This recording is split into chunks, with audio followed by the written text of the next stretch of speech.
Education during the adolescent years will start off with secondary education. This is the period right after elementary school, which we call primary education, and right before tertiary education or college. Of course, in middle school, we're going to see a slowing down of academic achievement due to multiple factors. One reason might be the lack of accommodation for that egocentric, intuitive thinking of an adolescent, and really stressing analytical thinking in schools and a focus on uh, um, learning when the student is really preoccupied with other things in their mind due to their changes in their body.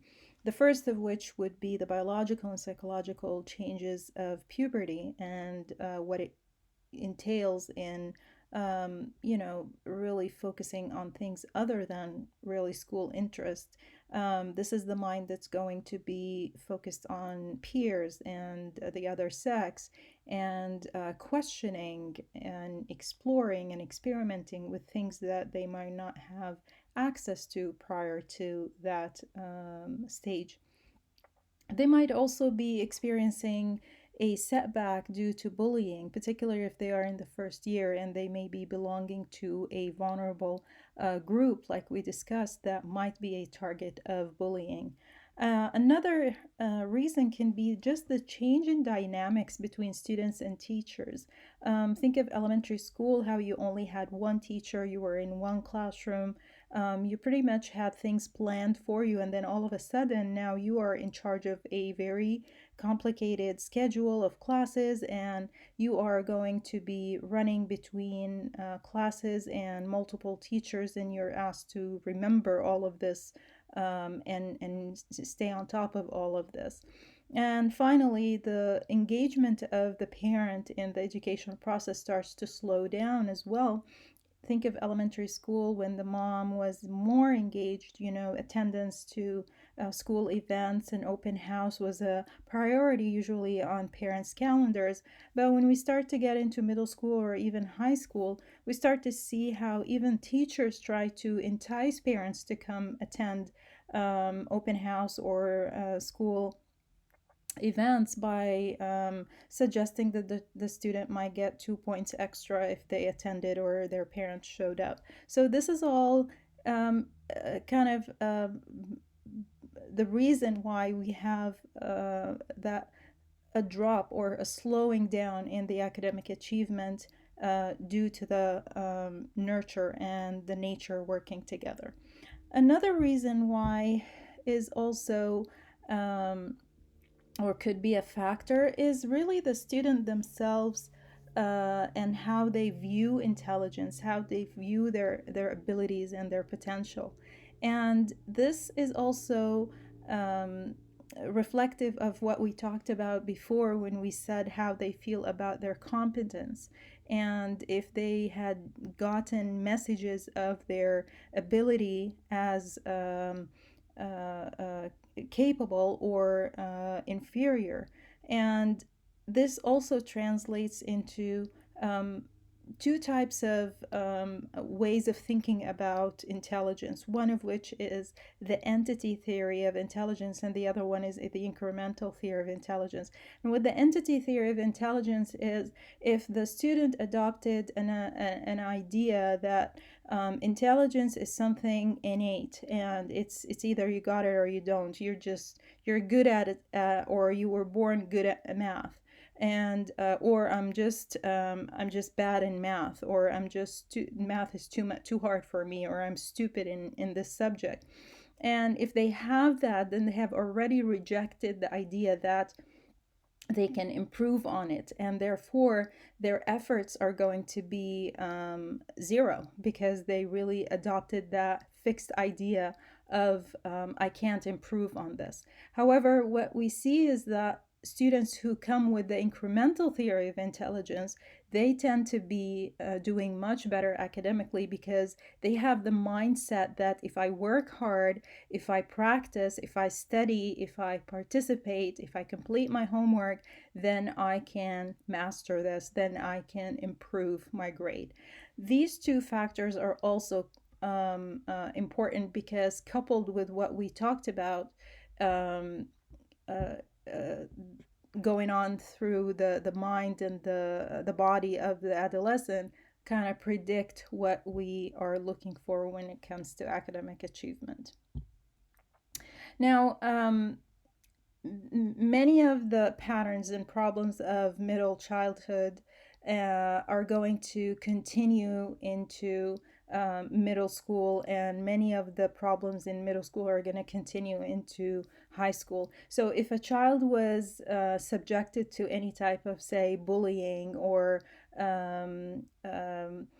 reprimanding and made to feel inferior in the earlier years, we're going to see this self esteem, this self concept going to continue to become um, damaged as they progress into middle school and, of course, into high school. And that's why when we look at development, we look at it as a whole package. It's the lifespan. Every building block is going to affect the one that's going to go on top of it. So you get that, and then you add to it, of course, new developments in high school and new expectations by teachers and by schools, and that adds even more pressure. So when we enter high school, we're now kind of settling down when it comes to puberty. So puberty is over. So an adolescent is probably able to cope more with the pressure of high school and the demands it comes with. However, high school in the United States emphasizes things that might not be uh, possible to for the adolescent to accommodate in full. So we have a lot of emphasis, particularly in the United States, on formal operational thinking, and therefore there's a lot of demand on accountability, and this kind of increases the pressure on them to take advanced placement classes or perform at at a high rate or get good grades in the high stakes tests, or else would be that they are not going to get into the school of their dream, or they're not going to graduate high school, which kind of causes them to be stressed, and perhaps as a result can cause some sizable number of them to actually drop out. As a matter of fact, 30% of high school students do not even graduate high school. And this has multiple factors, of course. It could very well be the pressure of life and what the child is going through, and it could be the school system and the emphasis on certain things that does not take into consideration the background of the child. If we look at the educational system in the United States, we see that we're very strong when it comes to elementary school education. It's not until we get into middle school and high school that we actually crash and burn in comparison to other countries. Um, One of the international tests that is usually done to compare countries and the results of their educational system is one that is called the PISA, or which is an acronym for Program for International Student Assessment. And this is a test that is taken by 15-year-olds in pretty much a big lump of nations, about 50 nations, and it measures how well students can apply the knowledge that they have been taught in the educational system, and see how well they can do when they graduate.